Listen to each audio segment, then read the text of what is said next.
Okay, 8 tahun dalam bidang hartanah.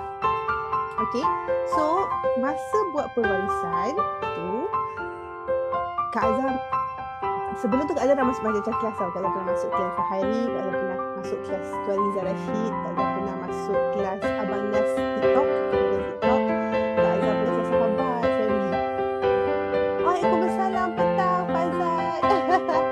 Hai. Okay, so kalau dekat buku-buku, thank you like kita.